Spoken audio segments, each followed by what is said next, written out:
ma la 'ainun ra'at wa la udhun sami'at wa la khatara 'ala qalbi bashar. Dalam satu hadis qudsi Allah katakan, aku siapkan untuk hamba-hambaku yang soleh sesuatu yang belum pernah dilihat oleh mata seorang pun, belum pernah didengar oleh telinga satu orang pun, bahkan belum pernah terbesit dalam hati satu orang pun. Itulah surganya Allah. Maka Jibril bertanya, ya Rasul, mana lebih mulia antara engkau dengan surga? Maka Nabi SAW mengatakan, lebih mulia aku, karena Allah Ta'ala telah ciptakan surga beserta isinya adalah makhluk. Kemudian hadirin yang mulia, ditanya lagi, mana lebih mulia antara engkau dengan dunia ini beserta isinya? Maka Nabi mengatakan, lebih mulia aku, karena Allah Ta'ala ciptakan dunia beserta isinya dengan sebab perantaraan. Maknanya hadirin yang mulia, di dalam satu mafhum hadis disebutkan, tidaklah Allah Ta'ala ciptakan dunia beserta isinya kalau tidak diciptakan Nabi SAW. Maka hadirin yang dimuliakan Allah. Kemudian Jibril pun bertanya kepada Nabi, ya Rasulullah, lebih mulia mana antara engkau dengan Al-Quran yang merupakan kalam Allah? Maka Nabi mengatakan, lebih mulia Allah Subhanahu wa Ta'ala telah turunkan Al-Quran ke atas diriku, ke atas Nabi SAW. Tetapi ketika Jibril bertanya kepada Nabi, ya Rasulullah, lebih mulia mana antara engkau dengan agama, dengan dinul Islam, agama Islam? Maka hadirin yang mulia, Nabi mengatakan lebih mulia Islam, karena Allah Subhanahu wa Ta'ala telah mengutus, mengirim aku ke dunia ini adalah untuk maksud agama. Untuk bagaimana agama ini bisa sempurna sampai kepada setiap manusia. Bahkan begitu sedihnya Nabi ketika satu orang manusia meninggalkan dunia dalam keadaan tidak beragama, dalam keadaan tidak beriman kepada Allah, dalam keadaan kosong kehidupannya daripada agama. Satu kali hadirin yang mulia, satu jenazah Yahudi dibawa hadir di hadapan Nabi SAW. Lalu kemudian Nabi SAW berdiri dan Nabi menangis melihat jenazah tersebut.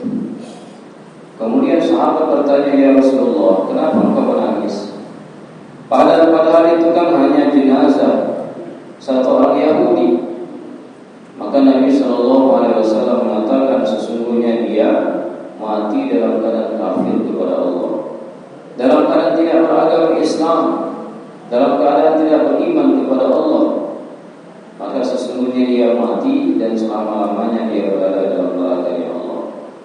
Sebagaimana tadi Imam baca surah, innal ladzina kafaru min ahli kitab wal musyrikin fi nari jahannam khalidina fiha ulaika hum syarrul bariyah. Sesungguhnya orang-orang kafir daripada kalangan ahlul kitab. Di dalam tafsir dikatakan ahlul kitab ini adalah orang Yahudi, orang Nasara, yang mana mereka tak beriman kepada Nabi ketika Nabi datang membawa agama Islam kepada mereka. Wal musyrikin, dan orang-orang musyrik. Siapa mereka? Penyembah berhala, kaum Majusi, penyembah berhala. Maka Allah katakan mereka itu berada di dalam neraka untuk waktu selama-lamanya, waktu yang tidak ada batasan hadirin. Dan Allah katakan ulaika hum syarrul bariyah, dan mereka adalah seburuk-buruk makhluknya Allah, seburuk-buruk manusia. Maka hadirin jemaah salat maghrib yang dimuliakan Allah, begitu penting ini agama dalam kehidupan manusia. Kemudian orang-orang yang beragama hadirin yang mulia, maknanya dia mengamalkan agama Allah dalam kehidupannya, bukan hanya sekedar beragama yang mana hanya sekedar namanya saja. Dan memang Nabi SAW pun telah mengabarkan kepada kita 1400 tahun lebih dahulu hadirin yang dimuliakan Allah. Nabi mengatakan, sayati 'alan nasi zamanun, akan datang nanti ke atas manusia satu zaman, la yabqa minal Islam illa ismuhu, wala minal Quran illa rasmuhu. Akan datang nanti kepada manusia di suatu zaman yang mana tak tersisa lagi daripada agama kecuali hanya namanya saja. KTP Islam, kehidupannya luar daripada Islam. Kemudian hadirin orang kenal namanya dengan nama orang Islam, tetapi kehidupannya tidak sesuai dengan kehidupan orang Islam. dan tak tersisa daripada Al-Quran kecuali hanya tulisannya saja, hanya terpajang di masjid dalam waktu bertahun-tahun hadirin yang mulia, tetapi tak pernah dibuka, tak pernah dibaca. Di rumah hadirin yang mulia terpajang Al-Quran begitu cantik, begitu indah bertahun-tahun, tak pernah kita lihat hadirin. Ketika kita beli terus sampai bertahun-tahun kita cium bau daripada kertas barunya itu pun masih seperti baru. Jadi hadirin yang dimuliakan Allah, beginilah keadaan agama. Padahal dengan agama itulah nanti akan memberikan kesuksesan, yang akan memberikan keberkahan untuk kehidupan manusia di dunia dan di akhirat. Untuk dunia Allah Ta'ala janjikan, Allah Ta'ala janjikan, walau anna ahlal qura amanu wattaqau lafatahna 'alaihim barakatin minas samaa'i wal ardh. Apabila satu penduduk kampung mereka beriman dan bertakwa kepada Allah, maknanya punya agama yang betul dalam kehidupannya, iman dan takwa, maka Allah katakan sungguh kami akan membukakan pintu-pintu keberkahan daripada langit dan pintu-pintu keberkahan daripada bumi, dikeluarkan daripada bumi keberkahan. Sebagaimana di zaman Sayyidina Umar bin Khattab radhiyallahu anhu, di zaman para khalifah-khalifah terdahulu, di zaman Sayyidina Umar bin Abdul Aziz rahmatullah alaih, yang mana hadirin yang mulia keberkahan betul-betul datang dalam kehidupan orang beriman, betul-betul datang dalam kehidupan orang Islam. Kenapa hadirin yang mulia? Karena menjaga perintah-perintah Allah dalam kehidupan, kemudian agama memang betul-betul wujud dalam kehidupan mereka. Makanya ketika orang Yahudi, orang-orang di luar agama Islam, orang-orang di luar Madinah, mereka datang ke Madinah, mereka bertanya kepada sahabat Nabi Sallallahu Alaihi Wasallam, mana Islam? Mana itu Islam? Maka hadirin yang mulia, para sahabat mengatakan, lihat itu Abu Bakar Siddiq, lihat Sayyidina Umar bin Khattab radhiyallahu anhu, lihat kepada Uthman bin Affan radhiyallahu anhu, lihat kepada Sayyidina Ali bin Abi Thalib radhiyallahu anhu, lihat kepada sahabat-sahabat yang lain. Jadi maknanya itulah Islam, maknanya kehidupan amal dalam kehidupan mereka sehari-hari, begitulah Islam. Makanya para sahabat ketika mereka sampai di satu negeri kafir, maka mereka tak banyak cerita, tak banyak ngomong, tetapi mereka cukup mengatakan kepada orang-orang kafir, kunu mislana, jadilah kalian seperti kami. Jadi nampak contohnya, nampak kehidupan contoh Islam dalam kehidupan umat Islam. Kemudian hadirin yang mulia, keberkahan yang Allah berikan juga kepada orang Islam. Dalam hadis Nabi Sallallahu Alaihi Wasallam, di dalam Al-Quran Allah firmankan, man amila salihan min dzakrin aw untha wa huwa mu'min falanuhyiyannahu hayatan thayyibah wa lanajziyannahum ajrahum bi ahsani ma kanu ya'malun. Allah firmankan, barang siapa yang beramal salih dari kalangan laki-laki dan perempuan, dan dia beriman, maka Allah katakan, maka kami akan berikan kehidupan yang baik baginya. Kami akan berikan kehidupan yang baik, dan kami akan memberikan ganjaran balasan atas amal-amal kebaikan-kebaikan yang mereka lakukan, dengan sebab mereka melakukan sebaik-baik amal yang telah mereka kerjakan. Jadi hadirin yang mulia, para ulama mengatakan hayatan thayyibah, yaitu kehidupan yang baik itu apa? Kehidupan yang mana hadirin, di dalam kehidupannya itu penuh dengan ketenangan, lalu kemudian anaknya menjadi anak-anak yang saleh, anak-anak yang taat kepada Allah, kepada kedua orang tuanya. Kemudian harta yang dia dapatkan pun harta yang berkah, bisa memberikan kebaikan, kemaslahatan untuk dunia dan akhiratnya. Bukan hanya sekadar harta yang dia tumpuk-tumpuk, dia berbanyak-banyak, tetapi menyusahkan hidupnya. Bukan itu maksud kebaikan dunia. Walaupun hadirin yang mulia sedikit, tapi memberikan keberkahan, kebaikan untuk kehidupan dunia dan akhirat. Mudah dia mengamalkan perintah Allah. Dalam hidupnya hadirin yang mulia senantiasa berada dalam kebaikan-kebaikan. Ini ketika seseorang dia mengedepankan agama dalam hidupnya. Kalau di akhirat sudah tak bisa kita ceritakan lagi bagaimana hadirin Allah Ta'ala akan siapkan bagi orang-orang yang beriman dan beramal saleh. Innal ladzina amanu wa 'amilus shalihat ulaika hum khairul bariyah. Dan sesungguhnya orang beriman dan beramal saleh mereka adalah sebaik-baik makhluk, sebaik-baik manusia.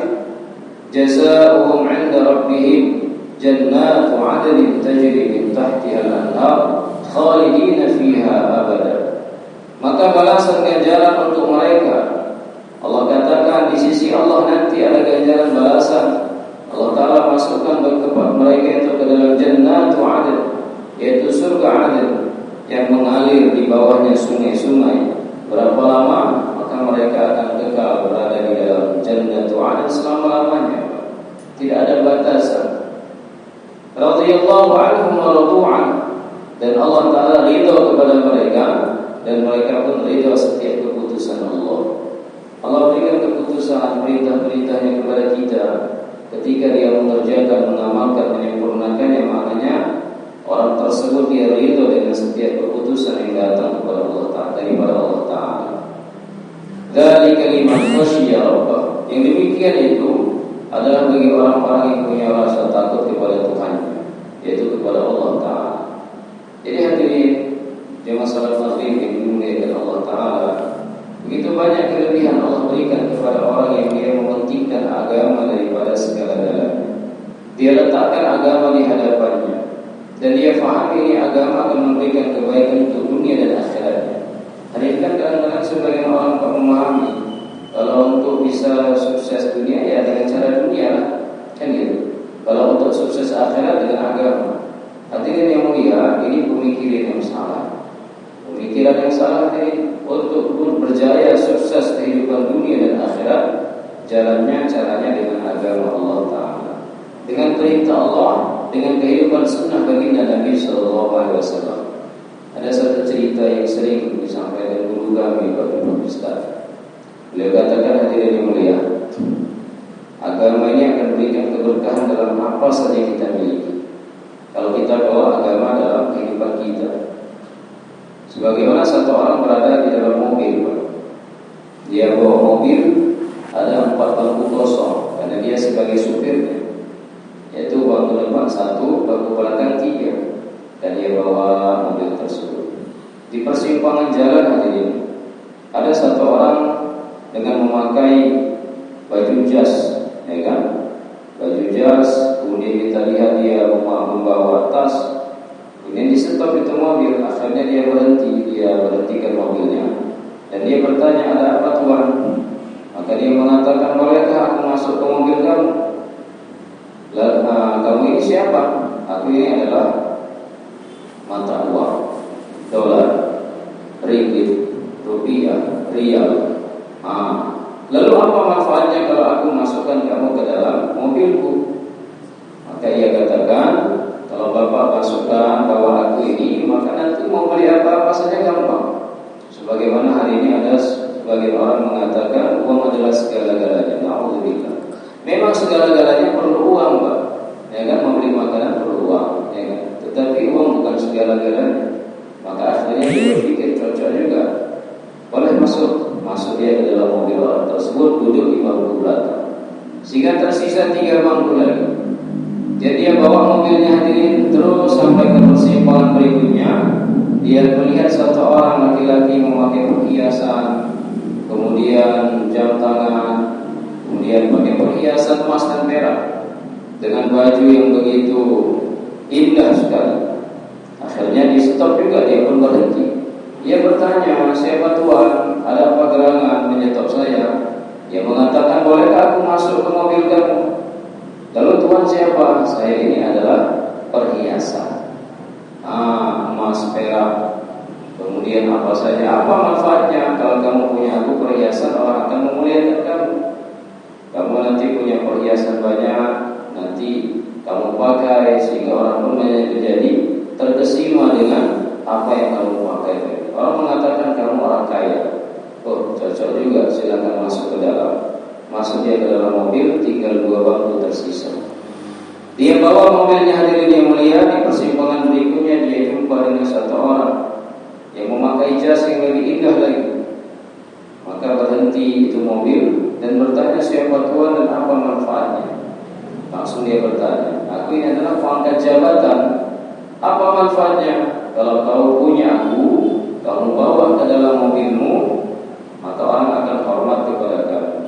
Nanti anak buah kamu banyak. Setiap orang bisa kamu perintahkan. Bahkan kadang-kadang kamu bisa membeli kekuasaan dengan aku. Kamu bisa berbuat apa saja sekehendak kamu. Oh, cocok ini. Masuk ke dalam. Masuk itu. Tinggal satu bangku kosong di depan hati. Pas di persimpangan berikutnya, ia melihat seorang wanita yang cantik dengan pakaian yang indah, perhiasan yang indah. Tanpa di-stop dia pun berhenti. Tanpa bertanya dia pun suruh masuk. Tetapi sebelumnya ia mengatakan, aku adalah wanita. Kalau tanpa aku hidup kamu pun akan susah juga, ya kan? Makanya ada orang kaya punya uang, berpangkat jabatan, rumah besar, tapi kalau nggak ada pasangan hidup susah juga, kan gitu. Maka akhirnya masuk itu wanita diri ke dalam mobil. Tak ada lagi bangku kosong di dalam, sudah terisi semua. Pas di depan hadirin yang mulia, terlihat satu orang yang dengan pakaian biasa. Bahkan ada sebagian pakaian yang sudah bertambah. Kemudian di stop itu mobil, dia pun berhenti, mau bertanya, siapa kamu dan apa gerangan dan apa maksud kamu menyetop? Maka ia katakan, bolehkah aku masuk ke dalam mobil kamu? Ia mengatakan, sebenarnya mobilku sudah penuh, tak masalah. Walaupun hanya sedikit tempat pun tak masalah. Aku boleh tak masuk ke dalam. Apa manfaatnya? Siapa kamu? Ia mengatakan, aku adalah agama. Aku adalah perintah Allah, sunnah Nabi.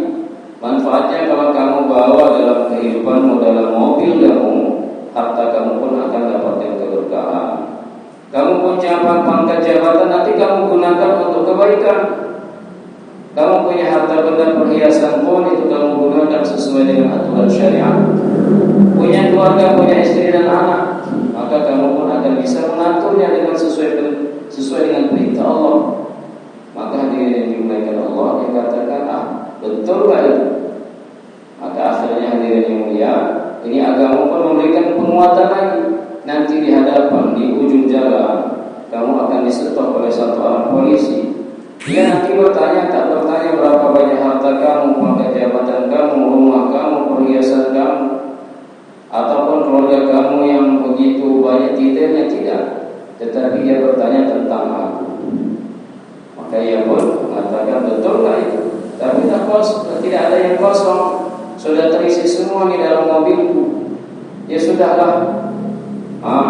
Kayaknya kamu ini nipu aku, kata si pemilik mobil kepada orang tersebut. Akhirnya dia bawa hadirin yang mulia. Pas memang betul di hadapan ada satu orang polisi dan menyetop mobilnya dan mengatakan, di mana agama? Dia bilang di belakang. Sebentar aku akan ambil. Oh, sudah habis masa kamu. Maka hadirin yang mulia Allah Ta'ala, sudah habis.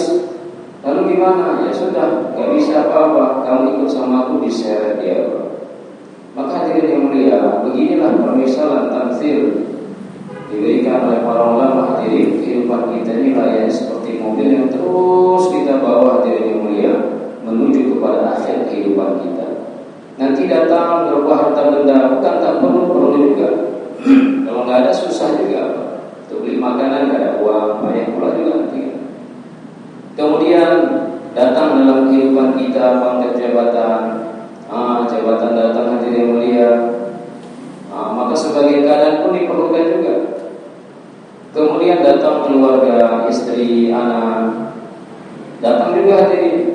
Kemudian setiap hari hadirin yang mulia, setelah bergantinya hari, masuk kepada hari berikutnya ketika subuh, bermakna bahwasanya telah berkurang satu hari daripada umur kita. Terus berjalan sampai kepada akhir kehidupan.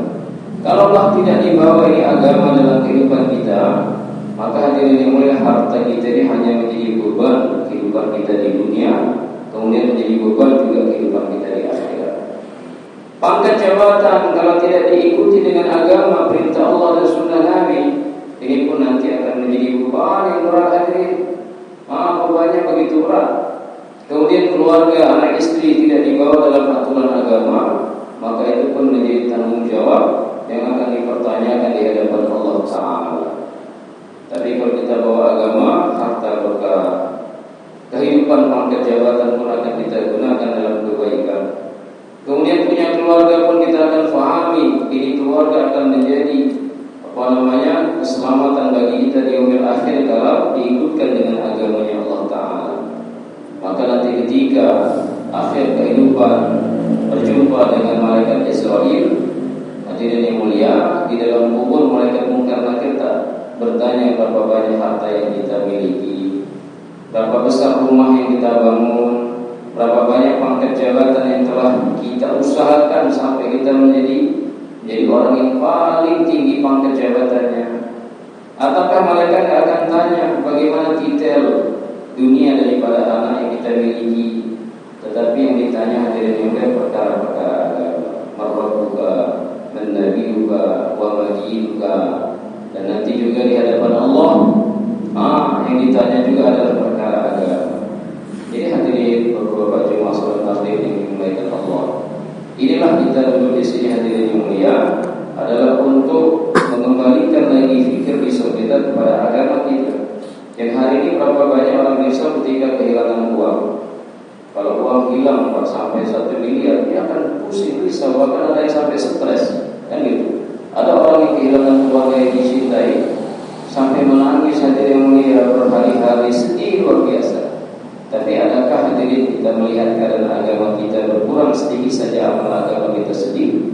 Padahal para ulama mengatakan dalam kitab hadirin mulia, la yasal musabu liman faraqal ahbab walakinnal musabu liman faraqal a'mal. Bukanlah musibah yang sebenarnya yang terkena musibah, yaitu ketika dia kehilangan harta benda yang dicintai, ketika dia kehilangan keluarga yang dicintai. Tetapi hakikat musibah yang sebenarnya adalah ketika dia kehilangan amal-amal dalam kehidupannya. Baca Al-Quran tak sempat, sedangkan yang lainnya masih disempat-sempatkan. Ya kan? Berzikir kepada Allah malam hari tak sempat, tapi kadang-kadang malam tak pekerjaan disempat-sempatkan untuk ditunaikan. Kemudian sholat berjamaah pun kadang tak sempat hadirin mulia. Padahal untuk pergi jalan-jalan ke sana kemari masih bisa disempatkan hadirin. Jadi hadirin beberapa jemaah sholat maghrib yang dimuliakan Allah, inilah yang menjadi bahan risau fikir Nabi SAW. Sehingga Nabi terkadang susah tidur, tak nyenyak dalam tidur, tak kenyang dalam makan hadirin mulia, karena memikirkan bagaimana setiap umat-umat Nabi SAW dengan agama yang mulia ini, dengan ketaatan kepada Allah dan Rasulullah SAW bisa selamat daripada nerakanya Allah dan masuk ke dalam surganya Allah. Dan kita lihat keadaan kita sekarang hadirin mulia di sekitar kita juga. Berapa banyak anak-anak muda tak tahu lagi bagaimana beramal agama. Kadang sholat maghrib pun masih sibuk di kafe, ya kan? Lalu kemudian pada saat menunaikan perintah Allah, di situ pula mereka sibuk dengan hura-hura. Jadi ini sebagai bahan risau dan fikir kita bersama hadirin mulia, sehingga minimal kepada diri kita, kepada keluarga kita, lalu kemudian kepada orang-orang di sekitar kita yang kita kenal, kita upayakan untuk kita bawa ke dalam masjidnya Allah. Kenapa hadirin? Karena sebaik-baik tempat di permukaan bumi adalah masjid, dan seburuk-buruk tempat adalah pasar. Makanya kita upayakan kita bawa ke masjid, kita ingatkan kembali bagaimana pentingnya agama dalam kehidupan ini. Semoga hadirin mulia, tausiah singkat ini bisa memberikan pencerahan, kemudian perbaikan untuk diri kita. Tujuan kita menyampaikan bukanlah untuk menceramahi atau menasihati bapak-bapak, karena bapak lebih banyak lagi pengalaman dan juga keilmuannya. Tetapi ini semua hadirin semata-mata adalah bagaimana mengembalikan kerisauan kita. Yang awalnya kerisauan mungkin dari hanya sekitar keadaan kita dan juga keadaan dunia kita, tetapi mau kita risaukan hadirin mulia tentang keadaan agama pada diri umat Islam, minimal pada diri kita dan keluarga kita. Semoga hadirin mulia Allah Subhanahu wa taala memberikan kemudahan bagi kita untuk mengamalkan dan menyampaikan kepada saudara kita yang lainnya. Kemudian benar datang daripada Allah, kekhilafan, kesalahan dari ucapan saya, dari diri saya. Semoga Allah taala mengampuni semua di dosa-dosa kita, dan Allah Ta'ala terima pertemuan ataupun majelis agama kita ini. Di akhir kalam kita ucapkan billahi taufiq wal hidayah. Wassalamualaikum warahmatullahi wabarakatuh. Waalaikumsalam. Sesi tanya jawab ya. Apa? Lupa ya. Soal 2 menit lagi.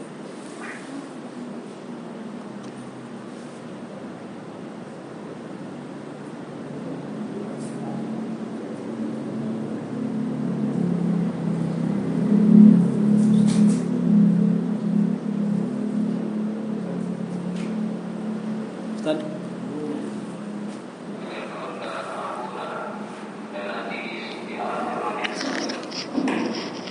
Alhamdulillahirabbil alamin wassalatu wassalamu ala asyrofil anbiya'i wal mursalin wa ala alihi wa sahbihi ajma'in. Allahumma ihdina wahdina wahdina nas jami'an waj'alna sababan liman ihtada. Allahumma anfa'na bima 'allamtana wa'allimna mimma yanfa'una. Allahumma faqqihna fid din wa'allimna at-ta'wil wahdina ila siratal mustaqim. Allahumma inna nas'aluka min al-khayri kullihi 'ajilihi wa ajilihi ma 'allamna minhu wa ma lam na'lam. ونعوذ بك من الشر كله عاجله وآجله ما علمنا منه وما لم نعلم. اللهم إنا نسألك علما نافعا ورزقا حلالا واسعا مباركا فيه. اللهم إنا نعوذ بك من علم لا ينفع، من قلب لا يخشع، من نفس لا تشبع، ومن دعوة لا يستجاب لها. ربنا ظلمنا أنفسنا وإن لم تغفر لنا وترحمنا لنكونن من الخاسرين. ربنا آتنا في الدنيا حسنة وفي الآخرة حسنة وقنا عذاب النار. وصلى الله على سيدنا محمد وعلى آله وصحبه أجمعين. سبحان ربك رب العزة عما يصفون وسلام على المرسلين والحمد لله رب العالمين. سبحان الله وبحمده سبحانك اللهم وبحمدك أشهد أن لا إله إلا أنت أستغفرك وأتوب إليك. السلام عليكم ورحمة الله وبركاته.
أشهد